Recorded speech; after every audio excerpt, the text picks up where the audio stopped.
Ainu people were active in commerce. Harvests of their labor and fabric woven from bark were traded to Wajin, people of Sakhalin, Kamchatka, and Russian coastal areas for goods including glass beads, silk fabric, and metal implements.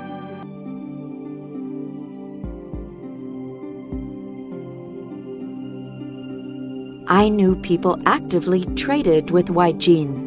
The Ainu exported sea otter and bear pelts, as well as seafood, such as salmon and kelp.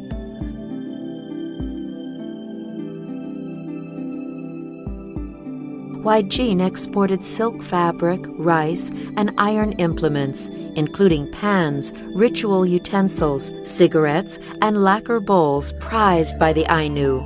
Wajin called Ainu Mosir Izochi and regarded it as a foreign land. Wajin started living in parts of Ainu Mosir around the 13th century, gradually growing to form a Wajin colony. With the establishment of the Matsumai clan, trade between the Ainu and Wajin fell under its control. This greatly affected the Ainu culture and way of life. A Kokoinjo decree was sent to the Matsumai clan from the shogunate, clearly instructing them to leave Ainu matters to the Ainu. The Matsumai clan assigned areas for trade with the Ainu and granted these areas to clansmen as a source of income.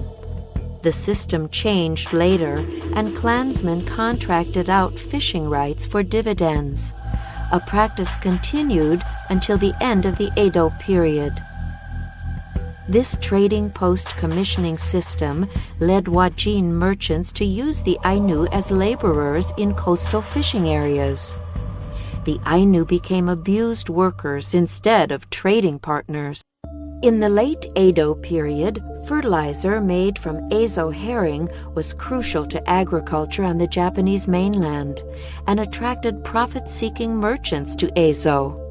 This increased the burden on Ainu laborers, and they finally rose in revolt. Ainu had already waged 2 large-scale wars with Wajin, posing a formidable threat. Despite the sacrifice of 37 Ainu in the wars of Kunashiri and Menashi, the life and culture of the Ainu became even more oppressed. The world around Japan was changing drastically. Japan negotiated territory with a foreign country for the first time and agreed with Russia on the borders around Sakhalin and the Kuril region.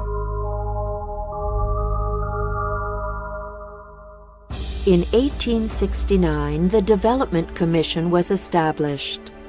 The Japanese government unilaterally incorporated Ainu into the nation, made Ainu Mosir a part of Japan, and renamed it Hokkaido.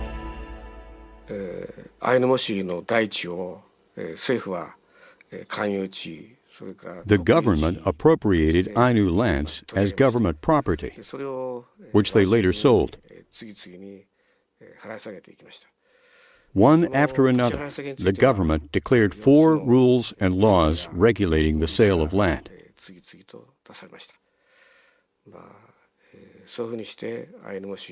In this way, Ainu Mosir was taken away from the Ainu. From the perspective of the Ainu, this was colonization. The government issued certificates for lands claimed from the Ainu and sold these lands to Wajin.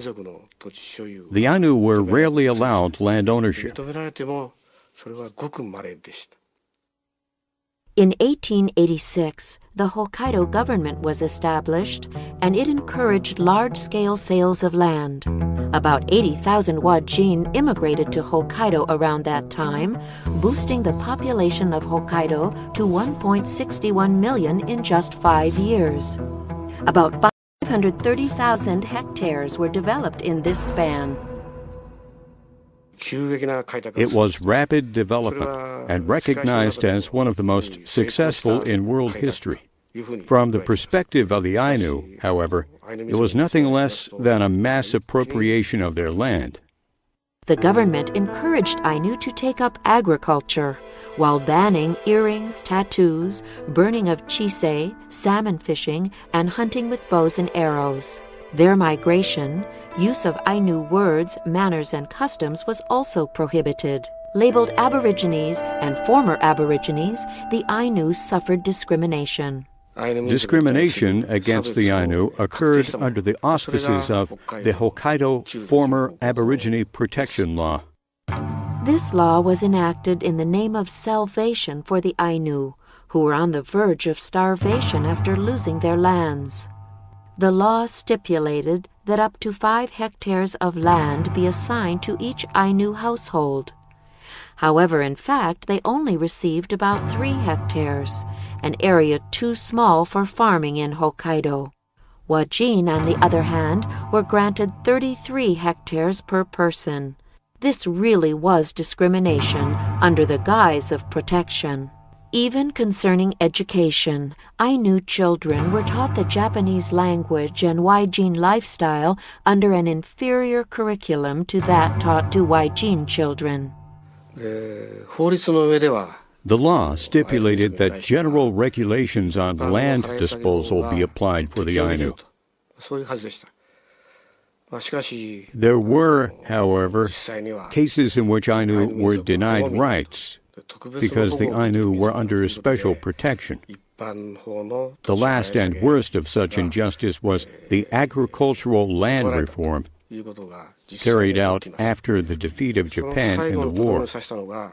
The agricultural land reform is said to have taken away even more land from the Ainu, as new plans for land use were unfavorable to the Ainu.